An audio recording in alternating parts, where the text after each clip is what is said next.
Hi, everybody. I used to be a professional moderator, so this is pretty easy for me. Well, let's start at the beginning with Fred Daniels, the creator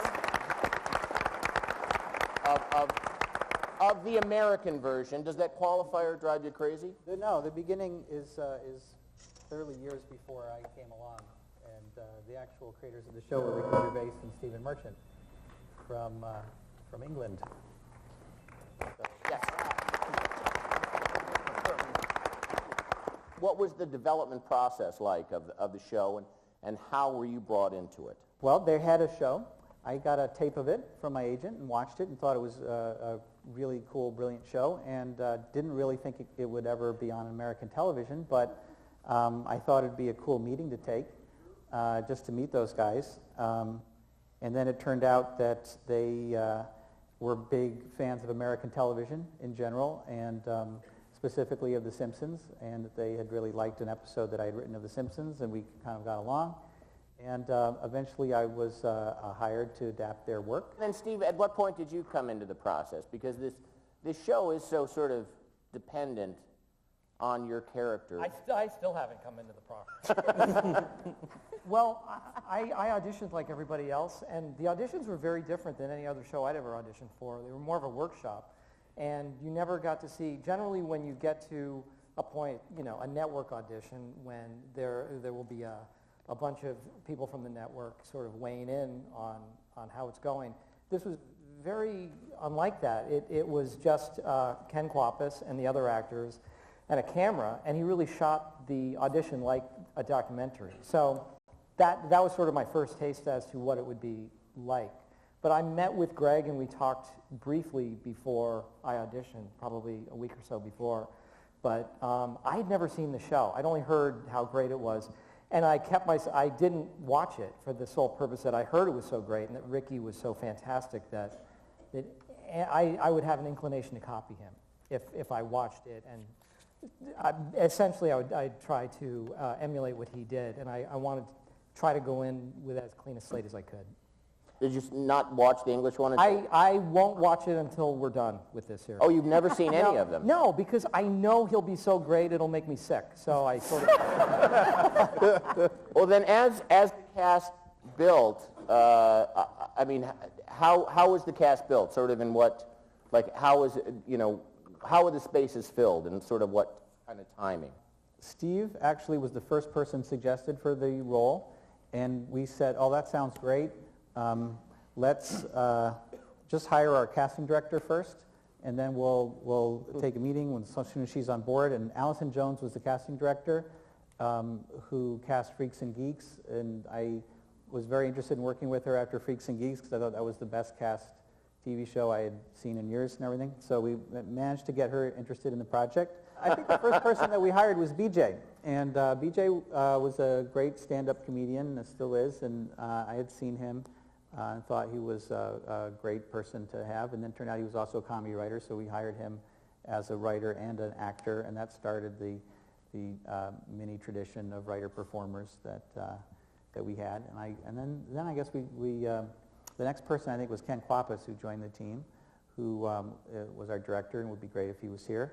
Directed the pilot and many of the great first episodes, and I had really been interested to hire because he had started Larry Sanders, and the shooting style in Larry Sanders and the kind of spirit of that show I thought would be good to have somebody like that on board. And then as Steve pointed out, we did a lot of screen tests. With a cast like this, I mean, so much of the writing seems to be tailored to the personalities of the people, and it seems, and I think it's one of the strengths of the show, is that everybody seems to be speaking in a voice that even, at least to us sitting at home, seems like their own. I remember the leap that we made when we did the batch of episodes 2 through 6 were very different. I think the pilot was very strong and got us on the air, but after that, when the staff got together and started breaking the rest of the stories, having seen Steve Carell and Jenna and John and Rainn, and caught glimpses of all these other people, it was easier to picture how, even if Steve was ignorant of Ricky's, what was different between Ricky and what he ended up doing, we could picture Steve in the role and not Ricky. And it became much easier to write, and sort of little nuances or quirks of the characters of the actors could become quirks of the characters. I think the writer-performer thing is a big deal, and that was something that got us into trouble often, in the sense that from the writer's room, it would get severely depopulated in the middle of the season when BJ and Mindy and Paul were all on stage, so that would be tough. But I think that the good thing about it is that people who, there was a lot of co-mingling of the two groups, and my experience with bad TV is that often with bad TV, there's two camps, and the writers don't trust the actors, and the actors don't trust the writers. Right. Well, Paul, can you talk about that? Like, was there the difficulty of being a writer-performer? I mean, were you just writing things for yourself? Like, Toby's big dance number, things like that? I've almost never written something for myself. Mindy's kind of the king of Toby, I think. But, I thought you were going to say she just writes for herself. Which is also right. I think Greg's idea to get the writer to break down this wall as part of his concept. And which were you first? Which did you consider writer? yourself? I've been a writer for a long time now, and this is the first acting I've ever done. And it shows. and I kind of showed up. Toby's rules of acting. Yeah. Paul's Oh, yeah. It's mounted on the wall in the writer's room. His rules of acting. Is it Toby's or Paul's? No, rules? Paul's. Rules of acting. Go through them. I can't remember all of that. Come on. There's I think Rainn if you have a water bottle on the table, you have to bring it underneath the table because it might not be cleared. Don't react. Don't react to anything that's going on. Don't laugh. Don't laugh. Don't break. Don't laugh. Continuity. Remember, you would have a coffee mug in one scene, and then the next. That I was learning slowly. That wasn't even part of it. I was That's shocked. dance class. I was actually I know. shocked when Brian brought that up for the first time, like maybe middle of season 3. You have to, like, look at the way you're sitting. He And do actually the taught me same that thing? after about 30 episodes. You're an for artiste. the You can't be first worried time. about that. That's someone else's job. Somebody with a clipboard or something. Hey, He'd be drinking No, from that the cup actually and then falls eating the out. bagels. I'm like going back and forth. That might be a good time for Dave to comment. I have no comment. Well, actually, it does bring up an interesting thing. It was such a naturalistic show with people kind of just, I mean, I know, because Kate and I have been friends for a million years. She's told me, like, there is a lot of computer solitaire seriously being played there. So there's a lot of people, I think, just living. I mean, does that present a lot of problems for you, or? There's a whole thing on the set with He's the computers. editor, by the way. Oh, Just yeah. filling you guys Sorry, in. Dave Rogers. Extraordinary. Oh, they got that in the intros.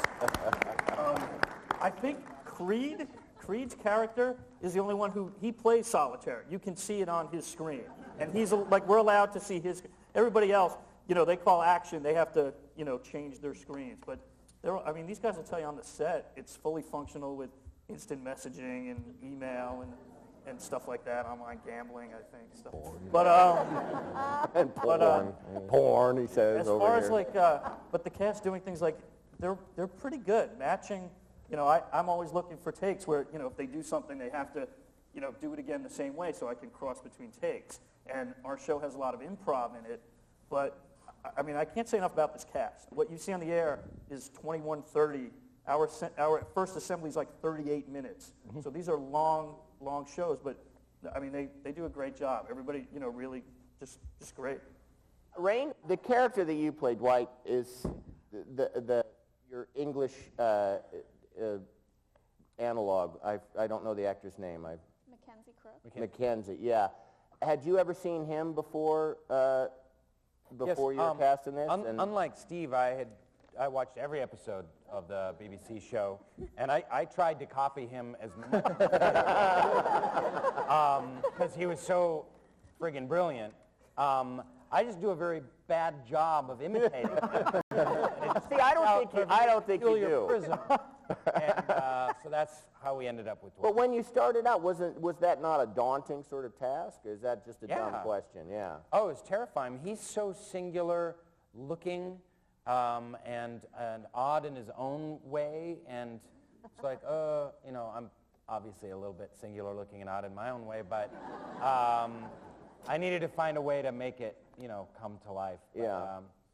I've kind of joked about this in interviews and stuff before, but I really think for me, I was a theater actor for 10 years in New York before I did any TV or film or anything like that, and I really think that for me it really started with the haircut and picking the right glasses and kind of when the short sleeve shirt and the calculator watch and everything, I kind of feel like my grandmother could play Dwight. You know what I mean? She had the little flip and the thing, and anyone can do it. Try it, go home. Jim and Jenna, how is it being sort of like the romantic engine of a sitcom? I mean, it would seem to have its pluses and minuses. Go. Romantic engine. Well, it's Now I sort have of to like, go back to are work they and or be aren't stressed out they? tomorrow. Well, you know what I mean? It's the are they or aren't they, that kind of real, like the promo department's dream come true.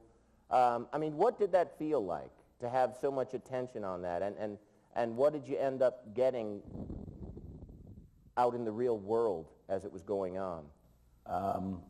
I guess I could make a joke, but I can't because I'm not quick enough. But also, because, the truth is, I've said this 100 times, and it's absolutely true, unlike what other people have said, especially for Jenna and I think.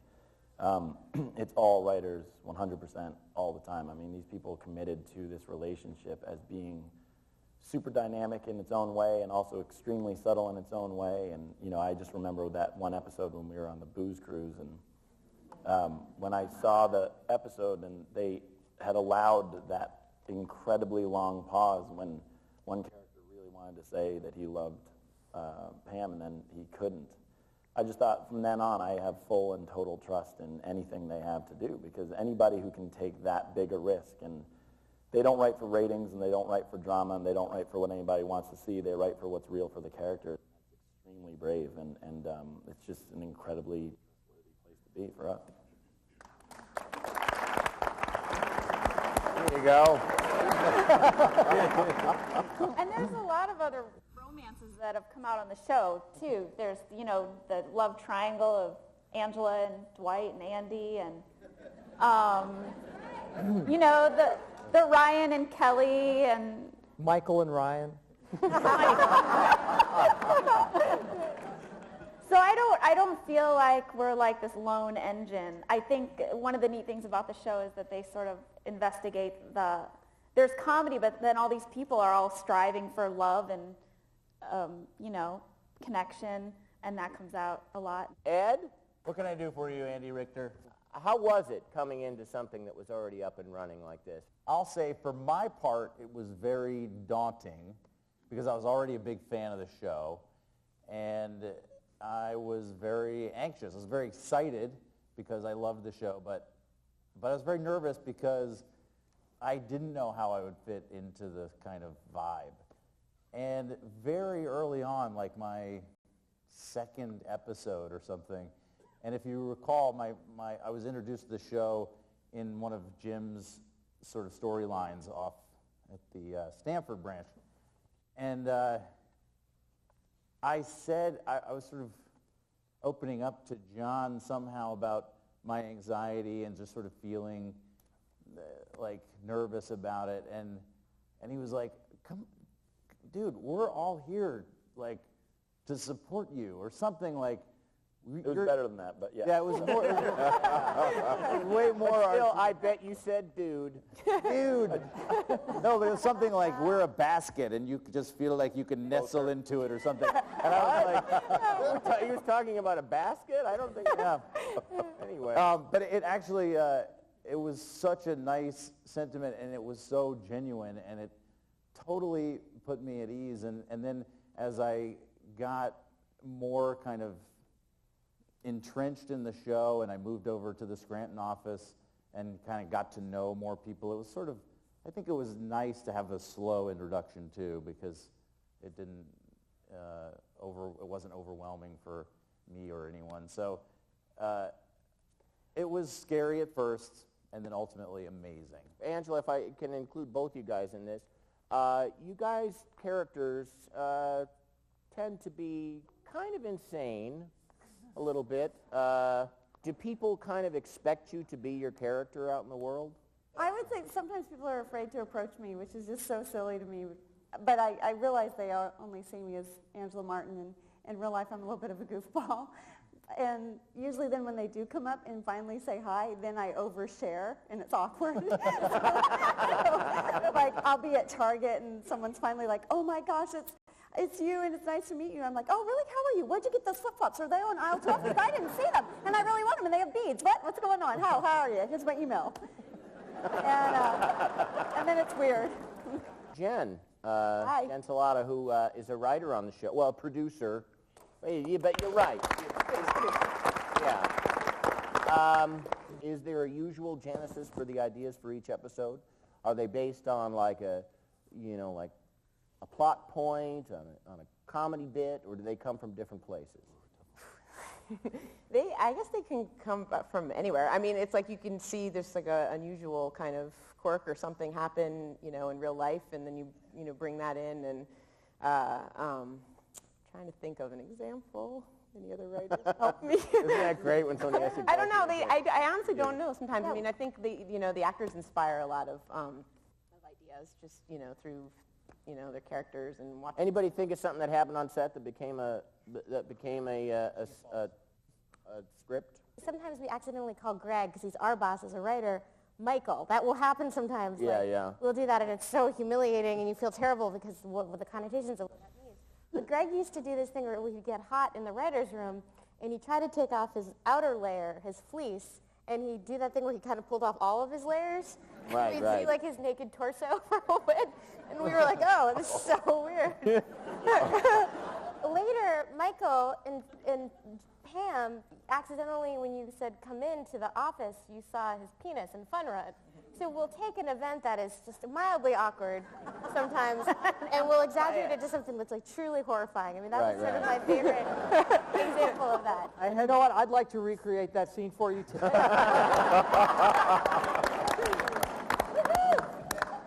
Well, Brian, tell me what it was like to start out as one of the supporting characters, and as time went on, obviously taking more of the plot load. I mean, how it's that... funny, I always thought of myself as the lead. Of course. I had seen all of the episodes of the British version, and was so in love with it, and actually had just... I, like Rainn, again, had been doing theater for about 10 years and had just moved to Los Angeles about 3 months before The Office started. And I knew the British version, and I heard that NBC was going to do it, and I decided that that was the show that I was going to be on. And it's Greg and I scary and weird, frankly. It's really weird. Greg and I have talked about this, but not for a long, long time, but I actually came in to read for the role of Stanley, but I had seen... And I was actually... You guys probably are constantly getting cast on each other. Yeah. I don't know, it's the resemblance. Uncanny. Well, and I was a much, much better Stanley, but anyway, I was...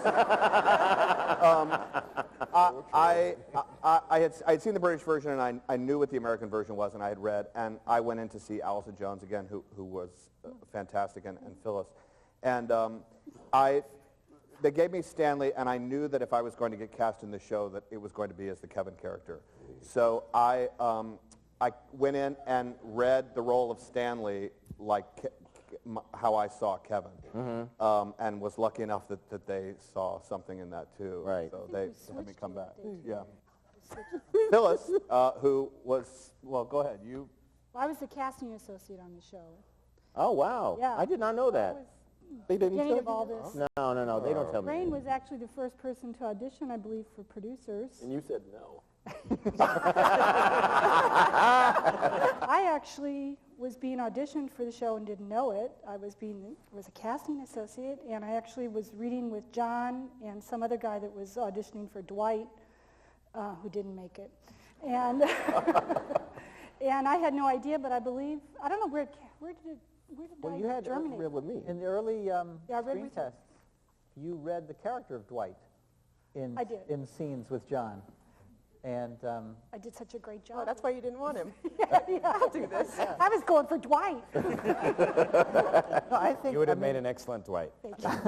I think that as soon as we realized that was even a possibility, everybody was very excited by it. But I think Ken Kwapis was the one that He actually thought up the idea first. Yeah. Randall Einhorn is the director of photography on the show.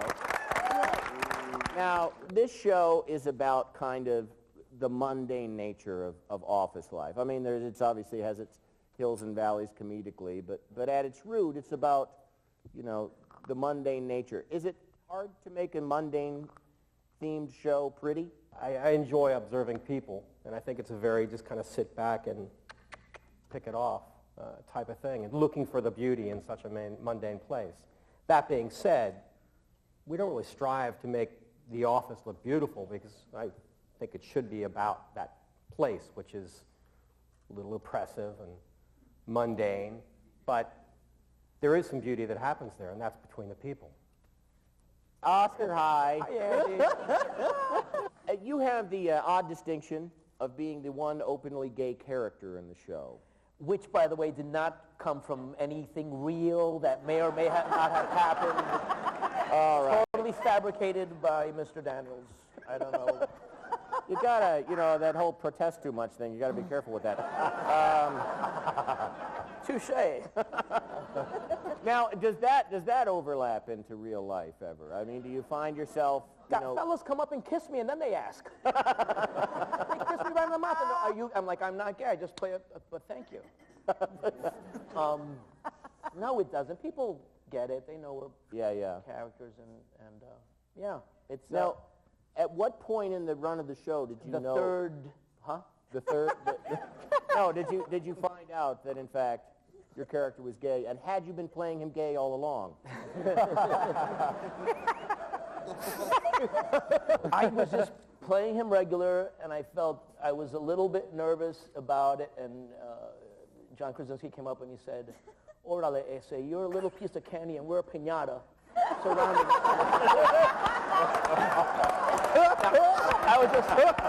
I was just playing him regular, and then there was a rumor. People were like, they're going to make the character gay, and I'm like, that's ridiculous. I think the writers think I'm gay. I think they do. Jen? No. I swear to God. There was a rumor, they're going to make him gay. And then the script, the physical script was there, where I became gay. And then Greg Daniels comes up to me and goes, "Oscar, come here." Yeah, he takes me aside, and like we lean on the desk, and he's like, "Do you mind if we make your character gay?" I'm like, "You wrote the script already." Well, you think he's going to not write it and ask you first?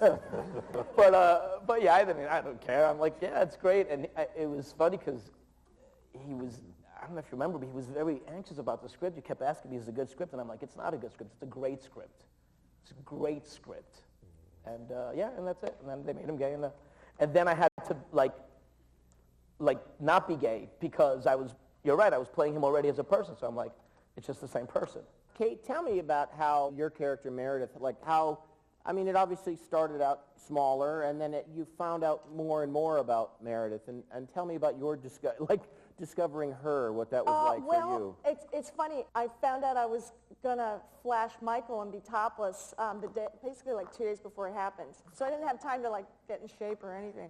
I want to look good. But, Is there really a getting in shape that you can do for your breasts? Well, it was more like getting your back in shape. Oh, all I right. sort of felt like fat back. I don't know. But that was kind of a major shock to the system. But, it's like, by the third, I've been now topless 3 times, and now, the last time was with Carell Rainn. Thank you so much. What? The last time Carell Rainn was directing it, and I was really close to him because it was during a talking head. And by that time, I'm like, no, we got to get the side of the boob, otherwise the joke is lost. Can we just, I'm like, suddenly I'm an expert at how to be topless. It's so ridiculous. But what I thought was interesting is like last season, sort of. Last season, I got like very accident prone, and you know, when I heard I was getting hit by a car, I was actually nervous. That I was like, I actually asked if I was going to make it because I didn't know. And you know, I don't know. I think getting hit by a car was kind of the best thing that ever happened to me. I don't know. Creed, do you always understand what your character is doing? Because there's times when you do stuff and I have no idea what it's about.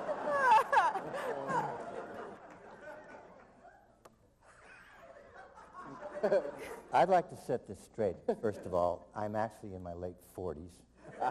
This makeup is like, I'm like the Estelle Getty of these people here. And when this show finally runs, I will be like 50 years old. Right. Be able to go on from Outlive them all. And I am British. Uh-huh. And I had to work very hard to lose the accent. Sure. So, but no, Creed doesn't have a clue. Yeah. I don't have a clue what's going on. Like a couple episodes ago, he left the blood van, obviously shoving a bag of blood into his pocket. Yes. What was he going to do with that? Pudding. Okay. Was it his blood? It was everybody's blood, you know. Actually, Randall, That was Randall's idea. Well, I came under Randall. I said, hey, Creed's got to steal something. And he said, I got it covered. You're going to steal a bag of blood. And I said, great. Great. That's how it just boom. Leslie or Les or what do you prefer, Leslie? Mm-hmm. As the kind of the complaint. Well, no, as the complainer of. Well, Stanley doesn't complain. He's just surly, petulant. But Stanley's always there, front and center, with the question about, you know, Stanley is the bottom line of what the worst possible scenario. He's a conscience. He's a sharpshooter. He's just there serving his time in the trenches until he can be liberated by retirement. So. All right. Well, that blows the question. Because I was just going to say, like, do you ever sort of get worried that, you know, that the writing staff views you as someone who's just too good at complaining? No, they've all worked in corporate America. They know what it's like. So there's lots of surly yet to come. Have you worked in corporate America? Oh, God, yes. Yeah. So is this drawing on a lot of insanity. You get to bring all of that pathology and actually act it out and get a paycheck for it. Yeah. Wonderfully cathartic.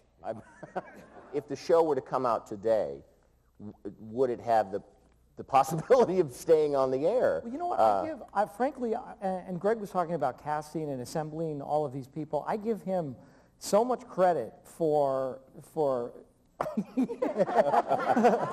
do. I mean, I think it all starts with him, and I think it speaks to the success of the show that 5 years in, we all really like each other a lot. And not just cast, but crew. Everybody gets along incredibly well. And that started with Greg. Greg knew to choose not only, are you embarrassed? Pick it up, please. Well, Greg knew to choose people not only, you know, based on how he thought they would be on the show, but I think also the dynamic that they would work together personally. It's such an overused and cliche kind of thing to say, but it does feel like a family, and we do look forward to seeing each other every day. So I think that comes through as well, and I think that helps in the work. That helps with the writing, because the writers and the actors are all friends as well, and we understand each other to a certain extent. Where is the show going? I mean, what can we look forward to? Syndication? That's right, 100 episodes, right? I believe we'll see Holly again in the season finale. Michael will meet up with Holly. Variety of standard television obstacles.